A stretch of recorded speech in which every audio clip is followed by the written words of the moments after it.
Namaskar.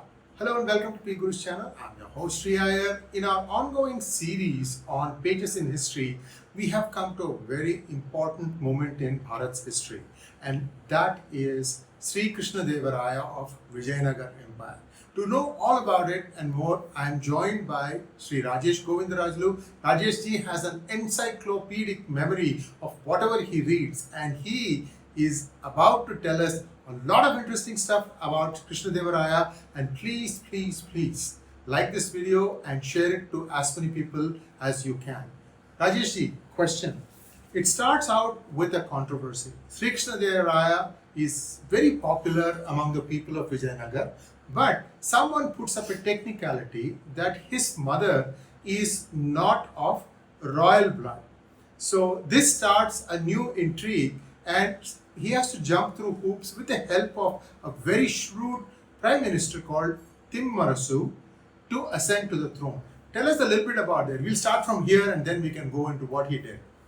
Sree Krishnadevaraya is believed to have been born around 1471 and he perhaps lived until 1529. Some people say that he was born around 1483. Irrespective of that, there is a story and a possible fact that his mother was not of royal origin. However, his minister, Appaji, was supposed to have been very clever, smart and wise. 𝗤𝗏𝗄𝘅, who was a Mati Mantri, Mati Mantri 𝗤𝗏𝗄𝘅, they used to call him. He was responsible for ensuring that Krishnadevaraya's origin did not come in the way of his ascension to the throne. Now, see what happens is there are these different dynasties that comprise Vijayanagar. And if I remember correctly, Krishnadevaraya was from the Tuluva dynasty. Correct. Go ahead. The beginning was made with the Sangama dynasty in 1336. The sons of Sangama, Harihara and Bukka, established the empire on the banks of the river Tungabhadra under the guidance of Vidyaranya. The next dynasty was the Saluva dynasty, and then came the Tuluva dynasty. Thereafter, the last dynasty was the Aravidu dynasty. All these dynasties spearheaded the Vijayanagar Empire between 1336 to up to about 300 plus years, well into the 17th century. Rajesh, one of the things that I found amazing was the breadth of his contribution to temples, their rejuvenation, and to make sure that people start worshipping in temples. We have to understand, viewers, that the Muslim invaders had laid waste a huge swath of land, and that is Deccan. I mean, they just indiscriminately chopped off idols, destroyed temples. They were looking for loot, and they were told that most of the loot is in temples, and therefore they would go and indiscriminately, bring down idols and temples and, even outer structures. For example, I'll give you what happened in Srirangam. It's got 7 praharas. That means you could defend it at 7 different instances. Prahar is like a fence, a square fence or a rectangular fence depending on the size of the temple. Srirangam is considered to be probably the next biggest after Angkor Wat. I don't know, you may have the data on this. See, they used to talk about Srirangam as Sapta Prakara Madhye. And when you look at the famous work of the poet Vali, he talks about 𝗤𝙧𝙤𝘀𝘀 𝗤𝘧𝙁. The 𝗤𝙧 means 7. 7 circumambulatory paths are the praharams. 𝗤𝘚 is Om Namo Narayanaya, Ashta Aksharam. So therefore he used to say the last part, the 8th part, was Ranganatha himself.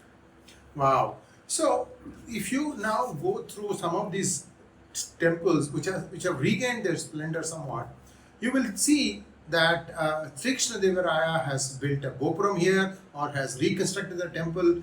Lots of these stories abound, and amazing work. So I am curious, he ruled for 25 years? 1509 to 1529. 20 years. In 20 years, the man probably didn't sleep even a wink, because if you look at it, he waged war against the Portuguese on both coasts simultaneously. He restored back the Kapalishwara temple, on top of which today's Santom Church exists. But when he won that battle, he did not destroy the Santom Church to recreate Kapalishwara temple. He went back inside. Today's Kapalishwara temple, where it is, was rebuilt by Sree Krishnadevaraya.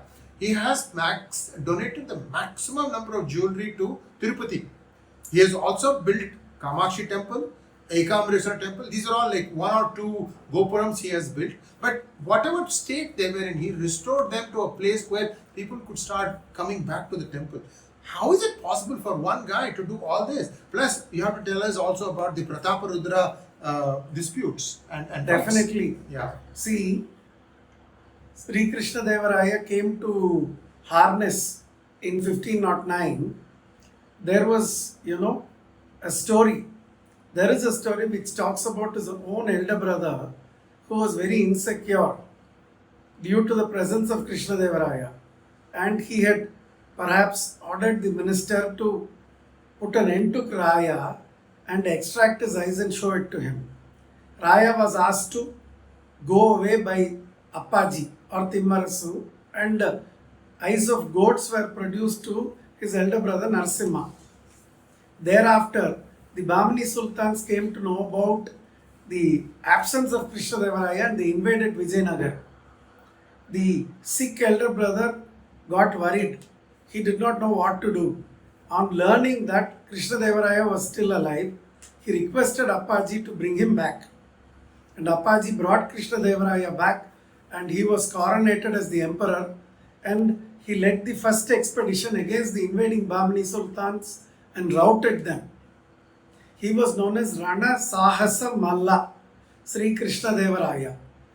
And one of the reasons is, about 10 years after his reign, on the other side of the Tungabhadra was the wealthy 𝗣𝗚𝗍 region, where Raichur was located. Krishnadevaraya went to capture Raichur. He surrounded the fort. Meanwhile, the Sultan of Bijapur invaded him. Krishnadevaraya understood that he could not face 2 armies at the same time. Therefore, he left a small contingent for the siege and went and met Ismail Adil Shah in battle. Being the emperor, he was found with an elite company of guards like our SPG or commandos today and watching the battle. At which point of time, people have stated that the Vijayanagar Empire army was defeated and it started running away. And Ismail Adil Shah's soldiers were in hot pursuit. Understanding the gravity of the situation and welcoming death in the place of dishonor, Krishnadevaraya ran into the retreating line with his drawn sword and started chopping down the Muslim soldiers who were part of Ismail Adil Shah's army. Looking at him, his commanders-in-chief, the retreating soldiers and the Nayaks and others charged behind him, and the retreating army turned around. Raya quickly identified the location of Ismail Adil Shah. Not only did he surround him, but he captured him alive. And then he took over the territory, guns, horses, and money in exchange as reparations, came back to Raichur and took the fort. So that is the level of ability. And we must also remember with the Gajapatis, Gajapati Kapilendra Deva and his son Purushottama were great warriors. Kalinga or Orissa was a militarized state. Prataparudra Gajapati was not an easy person. However, Sree Krishnadevaraya fought pitched battles against him, captured the strategic Kondevidu fortress, and then on getting him defeated, he married his daughter Jaganmohini, who was the 3rd royal consort of Sree Krishnadevaraya. The first royal consort being Tirumala Devi, and the 2nd royal consort, a dancer called Chinna Devi, whom he had met in incognito. She was his beloved and he married her. If you go to the Vijayanagar temple in Hampi, you will notice that there are small rings around the temple Ardhamandapam and Mahamandapam, silk curtains used to be placed, and Chinna Devi is supposed to perform in front of the deity and the members of the royal family in the company of Sri Krishnadevaraya. Unfortunately, the temple has been completely destroyed and ransacked and plundered by the Muslim forces headed by the Bahmani Sultans.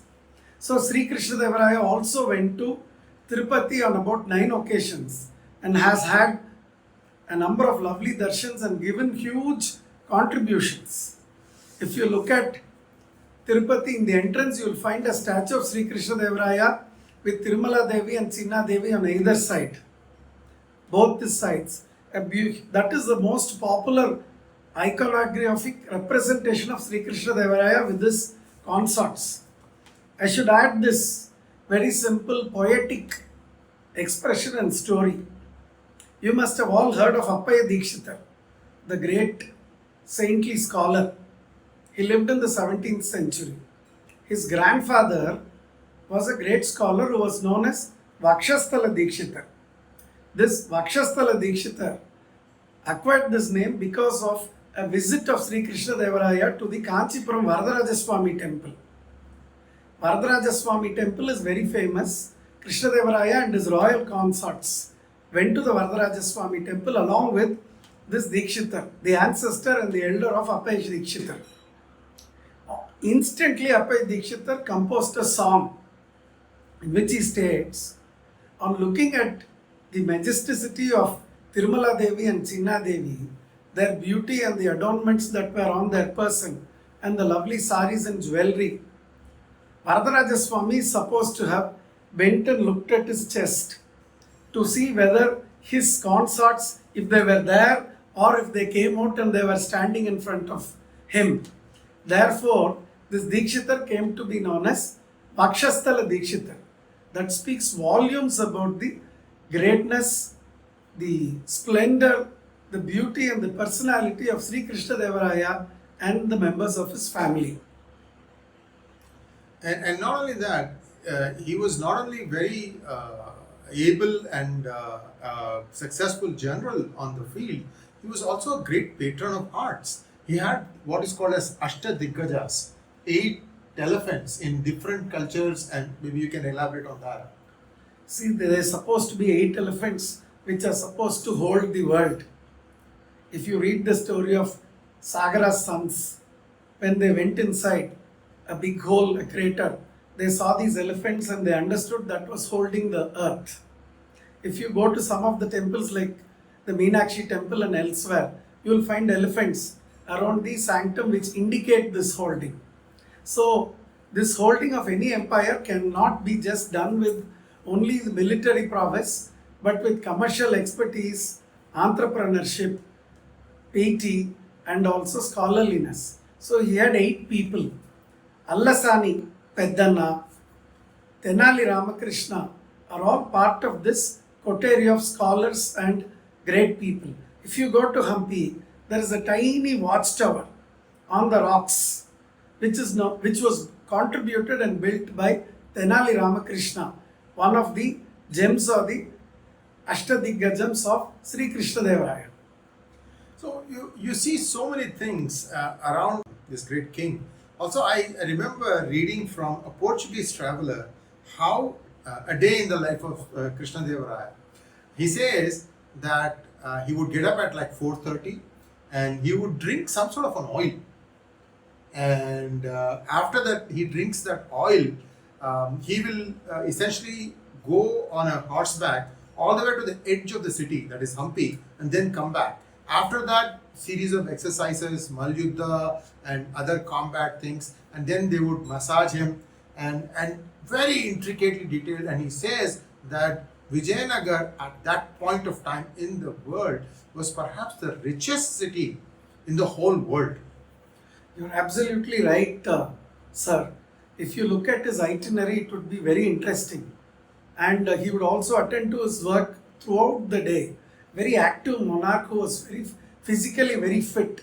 They even talk about the thin fabric that was worn by him and how they could see a part of his persona inside through the thin fabric and the ornaments have been described. Newness, 𝗤𝙤𝗀𝗄𝘂𝘁 are some of the chroniclers who written about this. And he was also very good with his horses and sport fight, and he kept himself fit. If you go to Hampi, you can look at the various buildings put up, one of which is the Mahanavami Dibbe, on which during Navratri they used to have a procession. The platform is still there, and he would sit on the platform and watch the procession. It was perhaps a precursor to the Republic Day parade, which is being held in Delhi, or any of the parades which are taking place throughout the world. We always talk about, sir, the ideal American president who is capable of flying, swimming, snorkeling, or singing and dancing. Sri Krishnadevaraya was perhaps even better equipped than the so-called ideal American president also. And not only that, he also wrote a book called 𝗤𝗂𝘗𝘀 𝗢𝘂𝘁. Tell us a little, I think it is in Telugu if I remember correctly. Absolutely. 𝗤𝗂𝘗𝘗 is one of the Panchakavyams in Telugu. You have Aimperum Kapyangal in Tamil, 𝗤𝘚𝗍𝑙 is part of that. 𝗤𝗂𝘗𝘗 is one of the 5. He is supposed to have written this in praise of Andal, the consort of Lord Vishnu and the deity at 𝗏𝗡𝗏. The empire from Hampi, it extended till Kanyakumari, and he was known as 𝗏𝗏𝗏, with the river Krishna as the natural northern boundary. However, Krishnadevaraya was deeply attached to Andal, 𝗒𝙧𝙤𝙪𝙥𝙥, and it is her story which comes out in 𝗤𝗂𝘗𝘗𝑙. And he also says how this took place. Andhra Vishnu, the deity, the temple is still there, came in his dream and instructed him to take this up. And when you look at the text, I was lucky to read parts of it, Tamil translation. The Telugu is the richest form of Telugu that you can ever imagine, which was used by Sri Krishnadevaraya. And when we look at the text, he talks about the wings of Garuda, the mount of Lord Vishnu. The movement of the wings of Garuda are supposed to remove all the toxic elements in our mind and body, and that we would get detoxed entirely, become healthy due to the grace of Garuda, the mount of Lord Vishnu. This is how he begins. It's a beautiful text, and many people have written, have glossed over it through their treatises. Wonderful. And the death of Krishnadevaraya is a bit of a mystery. Some say he was poisoned, some say that he died a natural death. What are your thoughts on that, Rajesh? Some people say that he fell off his horse while he was training and perhaps had an injury and he had passed away. That was one part. Another part is that his son had predeceased him, and that he was very upset, and that he had passed away. He was in a bit of a mental agony. So there are a lot of stories connected with the passing away of Sri Krishnadevaraya. If you go to Hampi, when you go into the Tungabhadra, there is a little mandapam. They say his final rites were performed in that mandapam. Hampi is a place that I think after you watch this video, you should go to.